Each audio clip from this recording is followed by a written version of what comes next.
engagements, tant nationaux qu'internationaux, sont définis à travers des documents tels que les objectifs de développement durable du millénaire, la Convention de données relative aux droits des personnes handicapées avec un addendum de protocole ratifié par le Parlement haïtien en mars 2009.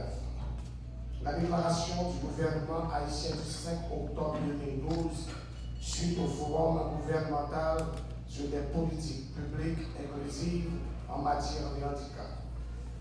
La déclaration d'Échillon en Corée du Sud du 22 mai 2015, appelée également Éducation 2030. La Convention interaméricaine pour l'élimination de toutes les formes de discrimination contre les personnes handicapées. La loi du 13 mars 2012, votée par le Parlement haïtien, portant sur l'intégration des personnes handicapées.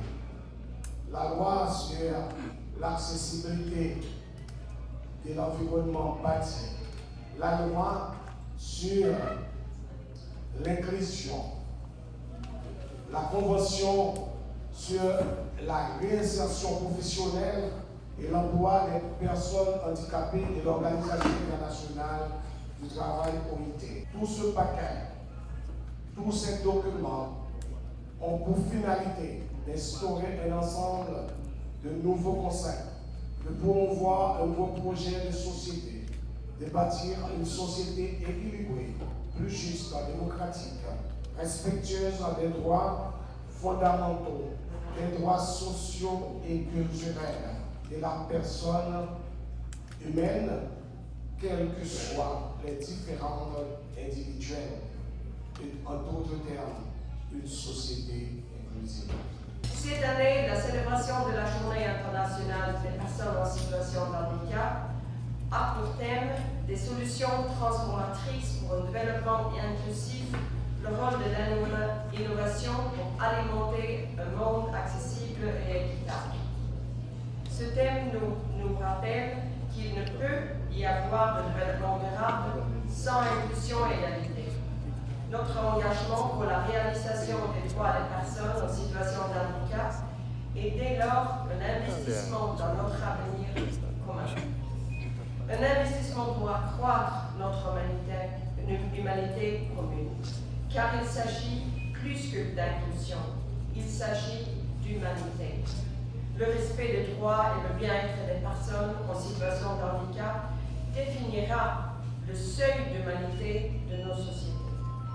Notre solidarité et empathie sont essentielles, mais le cœur de notre combat, c'est pas aider, comme le secrétaire d'État a bien dit. C'est pas aider, mais notre combat repose sur le principe de respect des droits humains pour toutes et tous, la valeur égale de chacun et chacune, la justice sociale. Leur participation dans toutes les sphères de la société et de la vie politique, sociale, économique et culturelle nous amènera à plus d'humanité, à une humanité meilleure.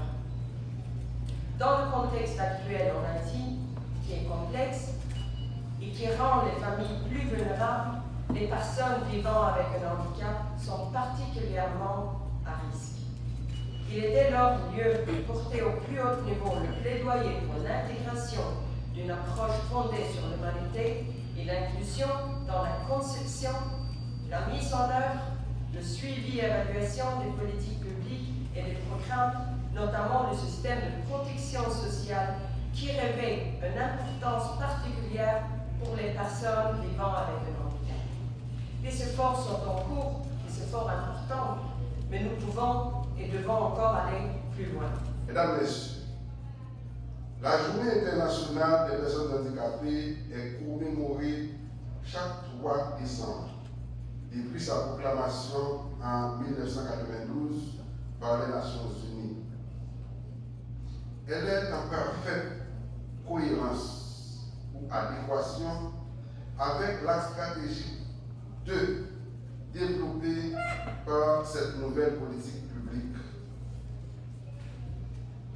Protection sociale en santé, et protection de la vieillesse et de l'invalidité. Elle vise à terme la protection financière de toutes les personnes en matière de santé primaire et une sécurité de revenus pour les femmes en cas de maternité, les personnes handicapées et les personnes âgées. Elle prône également la prise en charge intégrale des personnes handicapées, des personnes âgées isolées ou marginalisées dans leur ménage d'appartenance.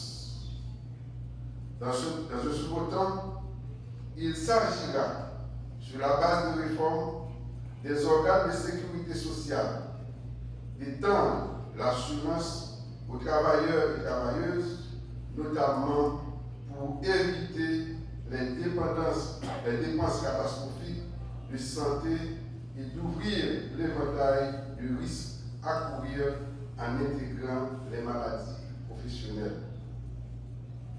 Ensuite, de renforcer le bureau du secrétaire d'État à l'intégration des personnes handicapées afin qu'il soit en mesure de répondre favorablement à sa mission principale de servir les personnes atteintes d'un handicap. Chers invités, ces considérations ainsi que les changements produits au niveau des paradigmes de la politique sociale ont conduit à des appels pour leur approche plus globale et mieux coordonnée pour surmonter la pauvreté, particulièrement chez les personnes handicapées. Le gouvernement est très attentif au processus de l'amélioration des droits des personnes handicapées, de leur intégration et intensifie la mobilisation contre la marginalisation de cette catégorie. Mesdames, Messieurs, votre présence ici, en cette occasion solennelle, témoigne une fois de plus la volonté de vos institutions respectives de consolider les supports au BICEF. Ces jours d'activisme pour la lutte contre les violences basées sur le genre, les violences de toutes les formes. Et c'est pour ça que nous saisissons cette cérémonie pour faire un plaidoyer de sensibilisation, un plaidoyer de partage d'informations sur les violences basées sur le genre.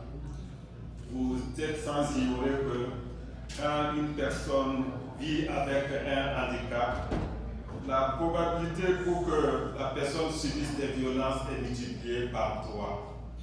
Et les femmes handicapées sont jusqu'à 10 fois plus à risque, plus susceptibles de subir des violences sexuelles, et les hommes et les garçons sont 2 fois plus à risque quand on a un handicap de subir une violence diverse, que ce soit émotionnelle ou physique, qu'une personne qui n'a pas de cet handicap. Nous sommes des citoyens à part entière, des citoyens utiles à la société, des citoyens ayant un handicap, mais un handicap pas veut dire pas productif. Nous besoin nous tous nous engager pour nous changer tout ça. Merci encore une fois pour ça qu'on a fait dans le domaine et faire en sorte que nous qui avons des petits inconvénients dans la vie, pas les laisser pour compte. Les footballeurs ont montré que malgré les handicaps, nous avons contribué fortement au développement et au rayonnement de ce pays. Secteur noir, les personnes handicapées, sont secteurs qui, encore une fois, important pour le pays. Votre contribution est attendue. Deuxièmement, je me dis, je ne pas en pile parce que je suis moins musculé. Mais je me dis, nous avons un talent à la caille, nous comptons sur nous.